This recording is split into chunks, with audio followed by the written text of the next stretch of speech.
एक समय था जब जंगलों की सन्नाटा चीख बनकर फूट पड़ा था, जब पहाड़ों की शांति को क्रांति की लपटों ने निगल लिया था और जब एक साधारण सा युवक अपने लोगों की खोई हुई अस्मिता को वापस लाने के लिए देवता बन गया था। यह कहानी है उस महापुरुष की जिसे आदिवासी समाज ने धरती आबा कहा, जिनकी हुंकार ने अंग्रेजों की सत्ता हिला दी, जिनके संघर्ष ने दमनकारी हुकूमत की नींव को चकनाचूर कर दिया। 19वीं शताब्दी के अंत में अंग्रेज अपने कुटिल इरादों के साथ जल, जंगल और जमीन पर कब्जा जमाने चले थे, लेकिन वे भूल गए थे कि यह भूमि किसी राजा की नहीं बल्कि उन असली मालिकों की थी जिनका नाता इन वनों से सदियों पुराना था। जब आदिवासियों को उनके अपने ही जंगलों से बेदखल किया जाने लगा, जब उनकी पहचान मिटाई जाने लगी, तब एक ज्वाला भड़क उठी, एक नाम गूंज उठा और वह नाम था बिरसा मुंडा। यही वह नाम था जिसने अपने लोगों को संगठित किया, अन्याय के खिलाफ आवाज उठाई और अंग्रेजों के जमींदारी प्रथा के जाल को उखाड़ फेंकने की कसम खाई। यह मात्र विद्रोह नहीं था, ये एक उलगुलान था, एक महाविद्रोह जो आदिवासी अस्मिता और संस्कृति की रक्षा के लिए लड़ा गया था। लेकिन क्या अंग्रेज इतनी आसानी से हार मानने वाले थे? क्या बिरसा मुंडा अपने लोगों को उनका हक दिलाने में सफल हुए,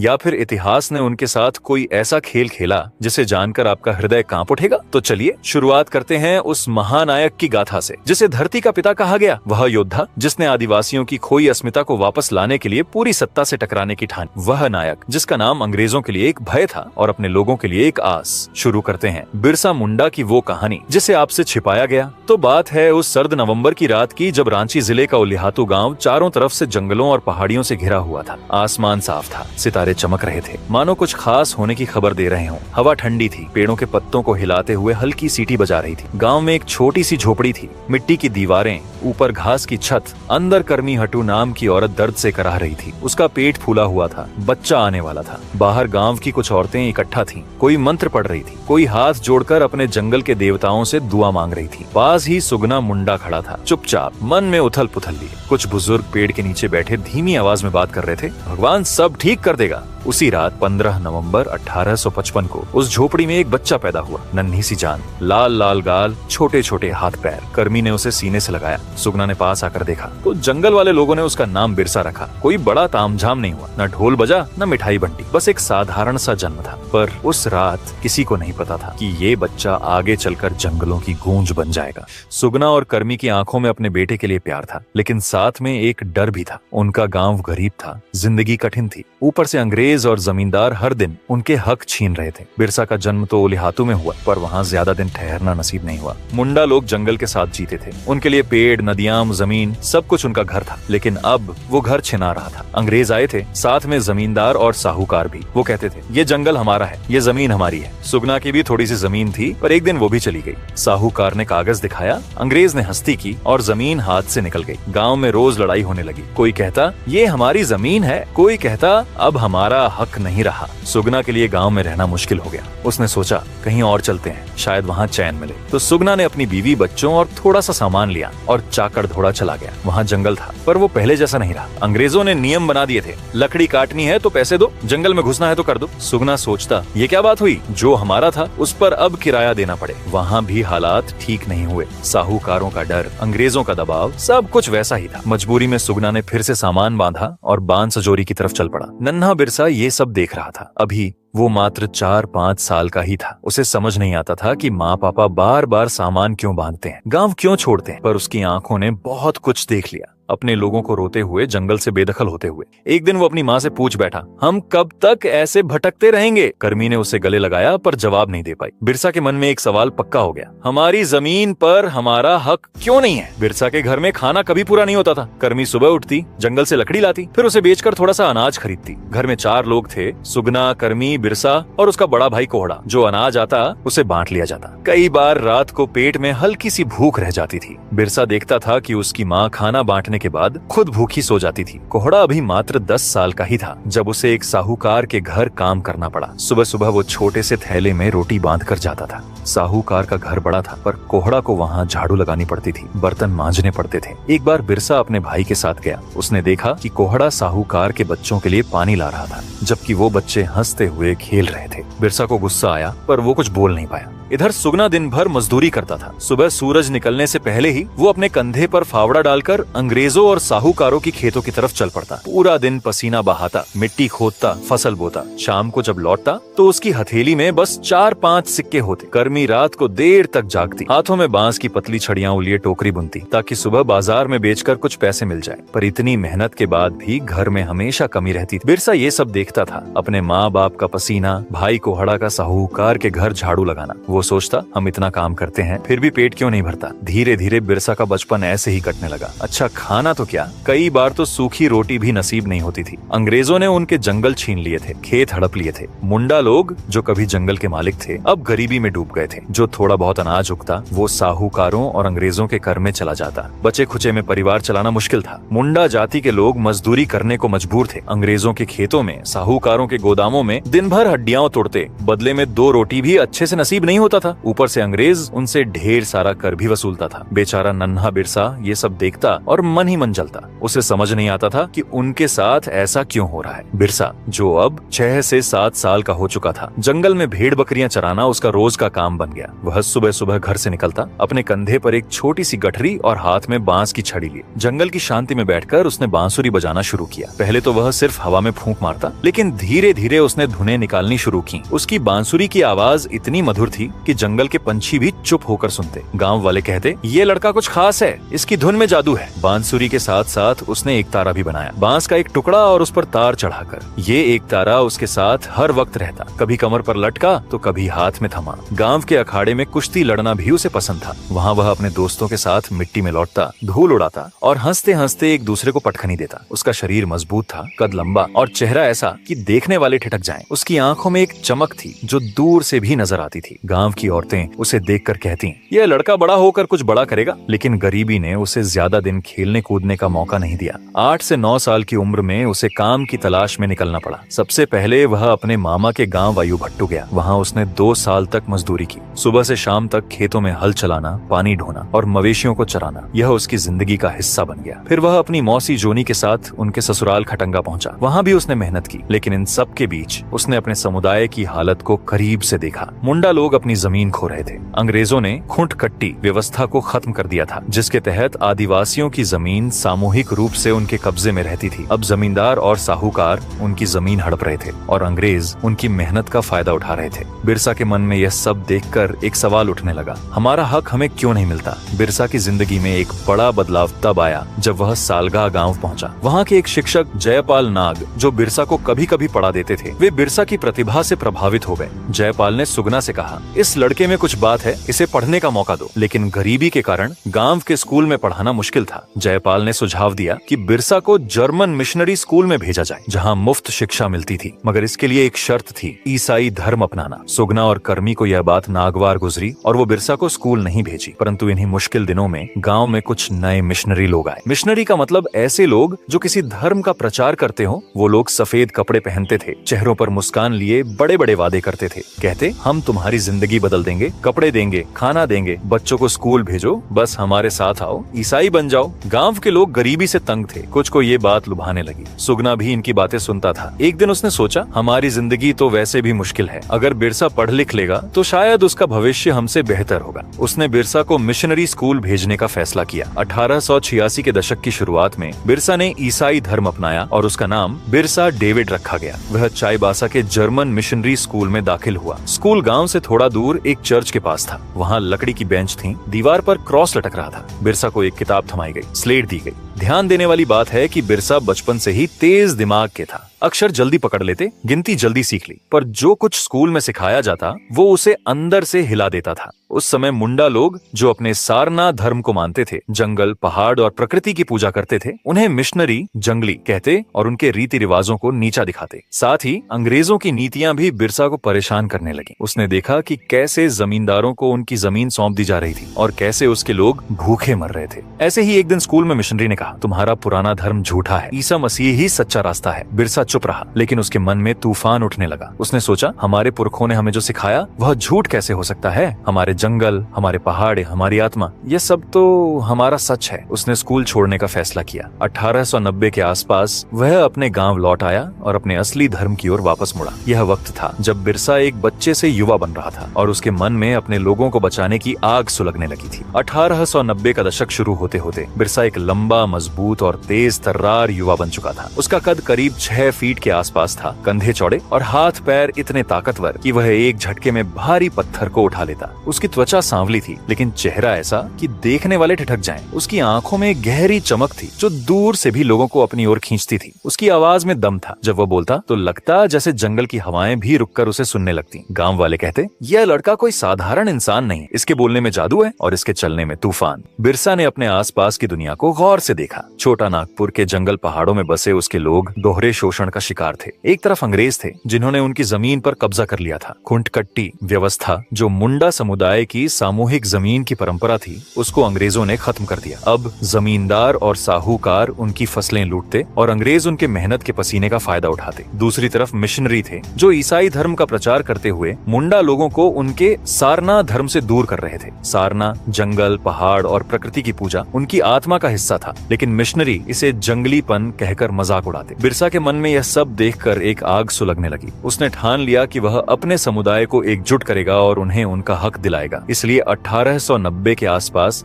बिरसा ने एक नया रास्ता चुना। उसने अपने लोगों को उनके पुरखों की राह पर लौटाने के लिए एक नया धर्म शुरू किया, जिसे बिरसैत कहा गया। उसने खुद को ईश्वर का दूत घोषित किया। ये कोई अहंकार नहीं था, बल्कि एक जरूरत थी। अपने लोगों को एक नई पहचान और ताकत देने की जरूरत। उसकी सभाएं जंगलों में होती थीं। वह किसी ऊंचे पत्थर या पहाड़ी की चोटी पर खड़ा होता। उसके पीछे घने सागौन और साल के पेड़ लहराते और सामने हजारों की भीड़ उसकी एक एक बात को सुनने के लिए बेकरार रहती। उसकी आवाज गूंजती, हमारी जमीन हमारी माँ है, इसे बचाना हमारा धर्म है। अंग्रेज और मिशनरी हमारे दुश्मन हैं। हमें अपने पुरखों के रास्ते पर लौटना होगा। उसने लोगों को साफ सुथरा जीवन जीने की सलाह दी। शराब छोड़ो, वह कहता, यह हमें कमजोर बनाती है। रोज प्रार्थना करो, अपने जंगल और पहाड़ों को पूजो। उसका कहना था, सारना हमारा सच्चा धर्म है, जंगल हमारा मंदिर है, पहाड़ हमारा देवता है और नदियां हमारी जीवन रेखा है। उसकी बातें सुनकर लोग मंत्र मुग्ध हो जाते। वह हर सभा में एक खास प्रार्थना करवाता। लोग हाथ जोड़कर आंखें बंद करके जंगल की ओर मुंह करके खड़े होते और उसके साथ दोहराते, हे सिंगबोंगा, हमें रास्ता दिखा, हमारी धरती को बचाने की ताकत दे। यह प्रार्थना सिर्फ शब्द नहीं थी, बल्कि एक क्रांति का बीज थी। यहाँ मैं बताता चलूं कि सिंगबोंगा मुंडा आदिवासी समुदाय के सर्वोच्च देवता हैं। इन्हें सूर्य का देवता भी माना जाता है। सिंगबोंगा को ब्रह्मांड का निर्माता भी कहा जाता है। बिरसा सिर्फ एक नेता या संत नहीं था, वह जंगल का एक बेटा था जिसे प्रकृति की हर बूटी का इल्म था। बचपन से ही जंगल में भेड़ चराते वक्त उसने पेड़ पौधों को करीब से देखा था। उसकी माँ कर्मी और दादी उसे जड़ी बूटियों के बारे में बताती थी। ये पत्ती बुखार ठीक करती है, यह जड़ घाव भरती है। बिरसा ने इसे गंभीरता से लिया और 1890 के दशक में उसने जड़ी बूटियों की पढ़ाई को और गहराई से सीखा। वह जंगल में घंटों घूमता, अलग अलग पौधों को छूकर देखता, उनकी गंध सूंघता और उनके गुणों को आजमाता। उसका ज्ञान इतना गहरा था कि वह किसी को देखते ही उसकी बीमारी समझ जाता। एक बार एक गांव वाला उसके पास आया जिसके पैर में गहरा घाव था। बिरसा ने उसे बैठाया, पास की झाड़ी से कुछ पत्तियां तोड़ी, उन्हें पीसकर घाव पर लगाया और ऊपर से एक साफ कपड़ा बांध दिया। उसने कहा, 3 दिन तक इसे ऐसे ही रखना। तीसरे दिन वह आदमी ठीक होकर वापस आया और बिरसा के पैरों में गिर पड़ा। गांव में ऐसी कई कहानियां फैलने लगीं। कोई बुखार से तप रहा होता तो बिरसा नीम और तुलसी की पत्तियों का काढ़ा बनाकर पिलाता। किसी के पेट में दर्द होता तो वह अजवाइन और सौंफ का मिश्रण देता। लोग उसे वैद्य बिरसा भी कहने लगे। उसकी दवाएं मुफ्त थीं और उसका इलाज ऐसा कि बड़े बड़े हकीम भी हैरान रह जाएं। उसने अपने अनुयायियों को भी यह कला सिखाई। वह कहता, जंगल हमारा खजाना है, इसमें हर मर्ज की दवा छिपी है, हमें इसे सीखना होगा। उसकी यह कला न सिर्फ लोगों का भरोसा जीतती थी, बल्कि उनके बीच उसकी लोकप्रियता को और बढ़ाती थी। बिरसा की बातों और उसके कामों का असर ऐसा था कि मुंडा लोग उसके पीछे चल पड़े। खरिया और ओराम समुदाय के लोग भी उससे जुड़ने लगे। उसकी सभाओं में हजारों की भीड़ जुटती। लोग पैदल चलकर जंगल और नदियां पार करके सिर्फ उसे सुनने आते। एक सभा में करीब 5000 लोग जमा हुए थे। वहाँ बूढ़े, जवान और बच्चे सभी बैठे थे और बिरसा एक ऊंचे टीले पर खड़ा था। उसने कहा, अंग्रेज रावण हैं, वे हमारी जमीन को निगल रहे हैं, हमें अपनी धरती की रक्षा करनी है। उसकी बातें सीधे दिल में उतरती थीं। लोग चिल्लाए, धरती आबा, धरती आबा, और यह नाम उसके साथ हमेशा के लिए जुड़ गया। हिंदू और मुस्लिम भी उसकी सभाओं में आने लगे। एक बार एक हिंदू साहूकार जो पास के गांव में रहता था बिरसा को सुनने आया। उसने कहा, मैंने ऐसा इंसान पहले नहीं देखा, ये तो कोई संत है। बिरसा की सादगी लोगों को मोह लेती थी। वह कभी ऊंची आवाज में नहीं बोलता था, लेकिन उसकी हर बात में एक आग थी। वह अपने अनुयायियों के साथ जंगल में रहता, उनके साथ मिट्टी के चूल्हे पर खाना पकाता और रात को आग के पास बैठकर बातें करता। 1895 तक बिरसा का प्रभाव इतना बढ़ गया कि अंग्रेजों की नींद उड़ने लगी। उनकी खुफिया रिपोर्ट में लिखा गया, यह आदिवासी युवक खतरनाक हो रहा है, इसके पीछे हजारों लोग हैं। एक दिन ऐसे ही छोटा नागपुर के घने जंगलों में करीब 200 लोगों की बैठक थी, जिसमें मुंडा, खरिया और ओरांव समुदाय के पुरुष, औरतें और बच्चे शामिल थे। बिरसा की आवाज जंगल में गूंज रही थी। वह बोल रहा था, हमारी जमीन हमारी माँ है, इसे कोई नहीं छीन सकता। अंग्रेज और जमींदार हमें गुलाम बनाना चाहते हैं, लेकिन हम गुलामी नहीं करेंगे। अबुआ दिशुम, अबुआ राज, हमारा देश, हमारा राज। लोग जोश में आ गए। उसकी आवाज में एक ऐसी ताकत थी कि सुनने वालों के रोंगटे खड़े हो जाते। उसने आगे कहा, हम न देंगे जंगल, न देंगे जमीन, जोत हल, साहब रहे या जायबल। इसका मतलब था कि चाहे कुछ भी हो जाए, हम अपनी जमीन जोतते रहेंगे। अंग्रेज रहें या भाग जाएं, हम अपनी माटी नहीं छोड़ेंगे। लोग चिल्ला उठे, धरती आबा, धरती आबा। उनकी आवाजें जंगल की शांति को तोड़ रही थी। बिरसा ने हाथ उठाकर उन्हें शांत किया और कहा, हमें एकजुट होना होगा। यह लड़ाई हमारी आजादी की लड़ाई है। तभी दूर से घोड़ों की टापों की आवाज सुनाई दी, पहले धीमी फिर तेज। तभी पेड़ों के बीच से काले घोड़ों पर सवार अंग्रेज सिपाही नजर आए। उनके पीछे कुछ देसी सिपाही भी थे, जिनके हाथ में बंदूकें और लाठियां थीं। यह देख सभा में बैठे लोग चौंक गए। कुछ औरतें अपने बच्चों को गोद में उठाकर पीछे हटने लगी, लेकिन बिरसा स्थिर रहा। वह पेड़ के नीचे खड़ा था। उसकी आंखों में न डर था, न घबराहट। सिपाहियों ने उसे चारों तरफ से घेर लिया। तभी एक अंग्रेज अफसर घोड़े से उतरा। उसकी वर्दी पर सोने के बटन चमक रहे थे और सिर पर टोपी थी जो बारिश से टपक रही थी। उसने अपनी मूंछों को ठीक किया और बिरसा की ओर देखकर चिल्लाया, बिरसा,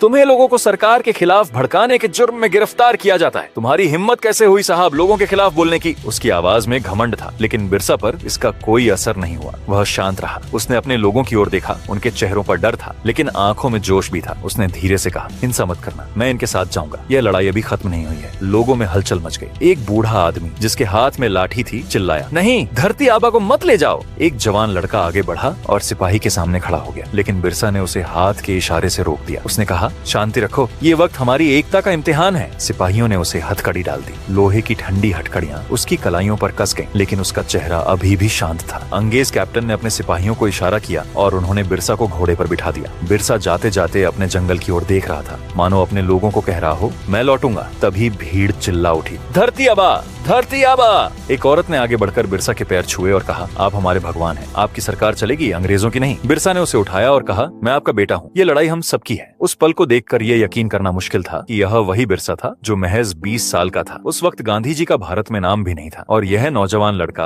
अपने भाषणों और लोगों को जोड़ने की नीति से अंग्रेजों के दम निकाल रहा था। उसके नारे, अबुआ दिशुम, अबुआ राज और जोत जमीन, जोत हल, साहब रहे या जायबल, हर मुंडा के दिल में बस गए थे। लोग उसे एक दिव्य पुरुष मानने लगे थे। उनका विश्वास था कि बिरसा ही उनका असली नेता है, जो उन्हें अंग्रेजों और जमींदारों के चंगुल से आजाद कराएगा। तब 25 नवंबर 1895 को रांची की एक छोटी अदालत में बिरसा का फैसला सुनाया गया। जज ने कागज पढ़ते हुए कहा, बिरसा मुंडा, तुम पर सरकार के खिलाफ भड़काऊ भाषण देने का आरोप है। तुमने लोगों को विद्रोह के लिए उकसाया है। भारतीय दंड संहिता की धारा 205 के तहत तुम्हें दोषी पाया गया है। जज ने सजा सुनाई, 2 साल की सश्रम कारावास की सजा, इसके साथ 50 रुपए का जुर्माना भी लगाया जाता है। बिरसा ने कुछ नहीं कहा। उसने अपने वकील की ओर देखा, जो एक साधारण वकील था, जिसे गांव वालों ने किसी तरह पैसे इकट्ठा करके भेजा था। वकील ने कहा, माय लॉर्ड, बिरसा ने सिर्फ अपने लोगों की भलाई के लिए बात की, उसने हिंसा नहीं की। लेकिन जज ने उसकी एक न सुनी। बिरसा को हजारीबाग जेल भेजने का आदेश दे दिया गया, जहाँ बिरसा को दिन में 8 घंटे सश्रम कारावास करना पड़ता था। उसे कोल्हू में बैल की तरह जुताया जाता, जहाँ उसे अनाज पीसना पड़ता था। जेल के बाहर बिरसा के अनुयायी चुप नहीं बैठे थे। उन्होंने जेल के बाहर प्रदर्शन शुरू कर दिए। हर हफ्ते सैकड़ों लोग हजारीबाग जेल के बाहर जमा होते और नारे लगाते, धरती आबा को रिहा करो, भगवान बिरसा की चलेगी सरकार। अंग्रेज अफसरों को डर था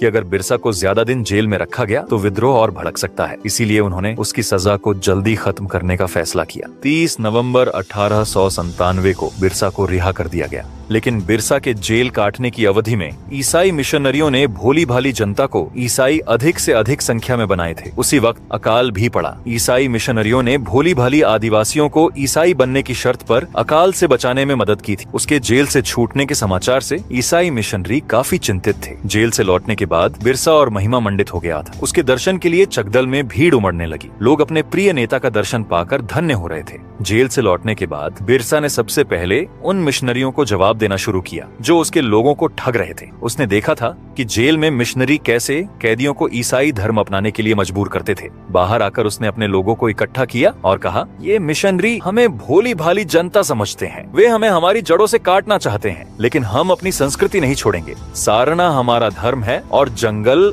हमारा मंदिर। बिरसा ने अपने आंदोलन को अब धार्मिक और राजनैतिक रूप देना शुरू किया। उसने अपने अनुयायियों को एकजुट करते हुए कहा, हमें सिर्फ अंग्रेजों से नहीं बल्कि इन मिशनरियों से भी लड़ना है। वे हमारे लोगों को लालच देकर, डराकर और झूठ बोलकर हमें तोड़ना चाहते हैं, लेकिन हम टूटेंगे नहीं। उसने अपने आंदोलन को बिरसैत के रूप में और मजबूत किया। उसने सभाओं में कहा, हमारा धर्म हमें एकजुट करता है, यह हमें ताकत देता है और हमारा राज, अबुआ राज, हमें आजादी देगा। बिरसा ने अपने लोगों को संगठित करना शुरू किया। उसने हर गांव में अपने भरोसेमंद साथियों को भेजा जो लोगों को एकजुट करते। उसने अपने आंदोलन को एक सशस्त्र विद्रोह का रूप देना शुरू किया। उसने कहा, अब वक्त आ गया है कि हम हथियार उठाएं। जंगल हमारा किला है और तीर कमान हमारा हथियार। उसने अपने अनुयायियों को जंगल में छिपने और गुरिल्ला युद्ध की रणनीति सिखाई। यह वही रणनीति थी जिसने बाद में उल गुलान को जन्म दिया। धीरे धीरे बिरसा अपने धर्म से लोगों को जोतने लगे और तभी 1819 का साल बिरसा मुंडा की जिंदगी का सबसे बड़ा मोड़ लेकर आया। हजारीबाग जेल से रिहा होने के बाद बिरसा और मजबूत हो चुका था। उसने जेल के अंधेरे में जो कष्ट सहे वे उसके लिए एक सबक थे।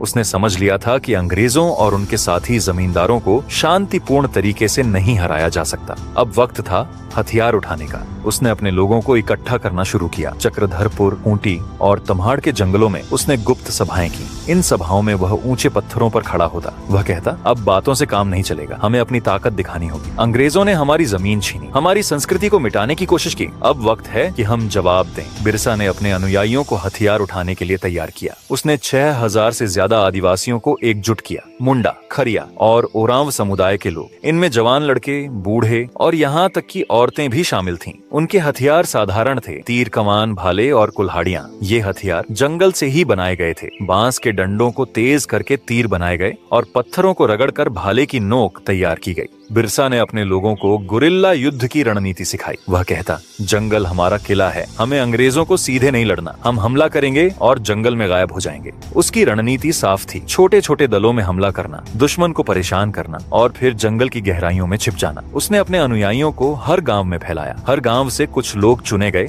जो बिरसा के संदेश को आगे ले जाते। बिरसा का नारा था, अंग्रेजों को भगाओ, अपनी जमीन बचाओ। यह नारा हर गांव में गूंजने लगा। लोग अपने घरों में, खेतों में और जंगलों में यही नारा दोहराते। बिरसा की सेना तैयार थी। अब वक्त था उलगुलान महाविद्रोह की शुरुआत का। क्रिसमस के आसपास बिरसा ने खूंटी, तम्हाड़, बसिया और रांची में विद्रोह फैलाया। उसने अपने लोगों को 4 दलों में बांटा। हर दल में 1500 से 2000 लोग थे। उसने कहा, पुलिस चौकियां, सरकारी इमारतें, जमींदारों के घर और चर्च, सब कुछ निशाना होगा। 25 दिसंबर 1999 की रात को खूंटी की एक पुलिस चौकी पर पहला हमला हुआ। रात के सन्नाटे में तीरों की बौछार हुई। चौकी के 5 सिपाही घबरा गए। बिरसा के लोग चौकी पर टूट पड़े, उसे आग लगा दी और सिपाहियों को जंगल में खदेड़ दिया। अगले कुछ दिनों में तमाड़, बसिया और रांची में भी हमले हुए। बिरसा की सेना ने सरकारी इमारतों को जलाया। बिरसा की रणनीति गुरिल्ला युद्ध की थी। वह हमला करता और जंगल में गायब हो जाता। अंग्रेज उसे पकड़ नहीं पाते थे। उसका नारा, अंग्रेजों को भगाओ, अपनी जमीन बचाओ, हर गांव में गूंजने लगा। अंग्रेजी हुकूमत की नींद उड़ गई। रांची में अफसरों की बैठकें शुरू हो गईं। एक अंग्रेज अफसर ने कहा, यह जंगली हमें तबाह कर देगा, इसे जल्दी पकड़ना होगा। 9 जनवरी 1900 को डुमरी की सैल रकाब पहाड़ी पर अंग्रेजों ने बिरसा के समर्थकों को घेर लिया। बिरसा ने 2000 अनुयायियों के साथ वहां डेरा डाला था। बिरसा अपने लोगों को संबोधित कर रहा था, हम हार नहीं मानेंगे, ये हमारी जमीन है। अचानक अंग्रेज सिपाहियों की 300 की टुकड़ी पहुंची। उनके पास बंदूकें और तोपें थीं। एक अंग्रेज कैप्टन ने कहा, बिरसा, आत्मसमर्पण कर दो। बिरसा ने जवाब दिया, हम मरने को तैयार हैं। इधर से तीरों की बौछार शुरू हुई और उधर अंग्रेजों ने बंदूकें चलाई। गोलियां बरसीं और सैकड़ों आदिवासी मारे गए। खून से पहाड़ी लाल हो गई। बिरसा ने अपने लोगों को जंगल में पीछे हटने का इशारा किया और खुद भी छिप गया। अंग्रेज उसे पकड़ नहीं सके। सैल रकाब की लड़ाई के बाद अंग्रेजों ने बिरसा पर 500 रुपए का इनाम रखा। हर गांव में उसकी तलाश शुरू हुई, लेकिन बिरसा जंगल की गहराइयों में छिपता रहा। उसने अपनी छोटी सी सेना को फिर से संगठित किया और कहा, यह हार नहीं, जंग की शुरुआत है। बिरसा मुंडा का आंदोलन इतना उग्र हो गया था कि अंग्रेज अब किसी भी हालत में उन्हें पकड़ दहना चाहता था। इसलिए 3 फरवरी 1900 की रात को चक्रधरपुर के जामकोपाई जंगल में बिरसा अपने 10-12 साथियों के साथ सो रहा था। तभी बिरसा के ही दल का एक आदमी 500 रुपए के लालच में उसकी खबर अंग्रेजों को दे दी। अंग्रेज सिपाहियों ने चुपके से उसे घेर लिया और सोते हुए हथकड़ी डाल दी। तभी एक अंग्रेजी कैप्टन ने कहा, अब तुम्हारी जंग खत्म हुई। बिरसा ने जवाब दिया, मेरी जंग कभी खत्म नहीं होगी। सिपाहियों ने उसे रांची जेल ले गए। रास्ते में गांव वाले रोने लगे। धरती आबा को पकड़ लिया गया। इधर जेल में बिरसा की हालत दिन ब दिन बिगड़ने लगी। उसे कम खाना दिया जाता था, सड़ी रोटियां और गंदा पानी दिया जाता था। इतिहासकारों में इस पर आज भी बहस चलती है। कुछ इतिहासकार कहते हैं कि बिरसा की मौत हैजे से हुई। वे दावा करते हैं कि जेल की गंदगी और खराब पानी के कारण उसे हैजा हो गया, जिससे उसकी हालत बिगड़ गई। लेकिन कई अन्य इतिहासकार इस बात से इत्तेफाक नहीं रखते। उनका मानना है कि अंग्रेजों ने बिरसा को धीरे धीरे जहर देकर मार डाला। कहा जाता है कि अंग्रेज सिपाही रोज बिरसा को पानी में थोड़ा थोड़ा जहर मिलाकर देते थे। यह जहर इतना कम था कि तुरंत असर न करे, लेकिन धीरे धीरे उसके शरीर को कमजोर कर दे। बिरसा की सेहत दिन प्रतिदिन खराब होती गई और तभी 9 जून 1900 का दिन आया। सुबह की धूप जेल की खिड़कियों से अंदर आ रही थी, लेकिन बिरसा की कोठरी में अंधेरा छाया हुआ था। उस दिन उसकी सांसें धीरे धीरे थम गई। वह सिर्फ 25 साल का था, लेकिन उसने इतना कुछ कर दिखाया कि उसकी उम्र से उसकी उपलब्धियां कहीं बड़ी थीं।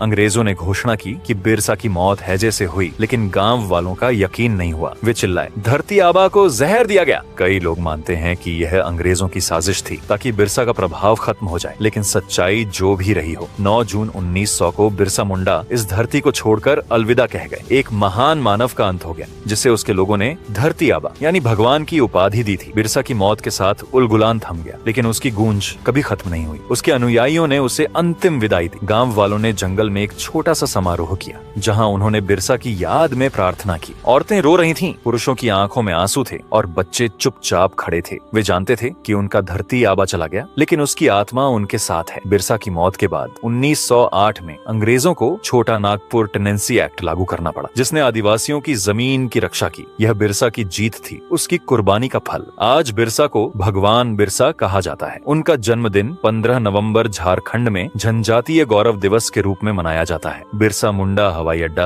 बिरसा कृषि विश्वविद्यालय और उनके नाम पर बने कई संस्थान उनकी याद को जीवित रखते हैं। उनकी तस्वीर भारतीय संसद में लगी है। एक ऐसा सम्मान जो बहुत कम लोगों को मिलता है। जैसे ही सूरज डूबता है, झारखंड के जंगलों में एक हल्की हवा चलती है। वह हवा बिरसा की बांसुरी की मधुर धुन की तरह लगती है, जो कहती है, मैं चला गया, लेकिन मेरा सपना जिंदा है। धरती आबा की कहानी सिर्फ एक इतिहास नहीं, बल्कि हर उस दिल की धड़कन है जो अपने हक के लिए लड़ता है। उसकी आंखों में चमकती आग, उसके नारे अब्बुआ दिशुम, अब्बुआ राज और उनकी हिम्मत आज भी हमें प्रेरित करती है। बिरसा मुंडा चले गए, लेकिन वे हमें एक सबक सिखा गए कि अपने जमीन के लिए लड़ो, अपनी पहचान के लिए लड़ो और कभी हार मत मानो। एक ऐसा नायक जिसने अपनी माटी, अपनी संस्कृति और अपने लोगों की आजादी के लिए अपनी पूरी जिंदगी समर्पित कर दी। लेकिन आज मेरे मन में एक गहरा सवाल उठ रहा है और मैं आप सभी से इसे साझा करना चाहता हूँ। क्या आपको नहीं लगता कि हमारे इतिहास की किताबों में बिरसा मुंडा जैसे नायकों को लिखा ही नहीं जाता? हमारे स्कूलों और कॉलेजों में पढ़ाए जाने वाले इतिहास में बड़े बड़े राजा महाराजाओं और अंग्रेजी हुकूमत की कहानियां तो हैं, लेकिन बिरसा जैसे वीर जो अपने खून पसीने से अपनी जमीन बचाने लड़े, उनके बारे में चुप्पी क्यों साधी जाती है? क्या यह जानबूझकर किया जाता है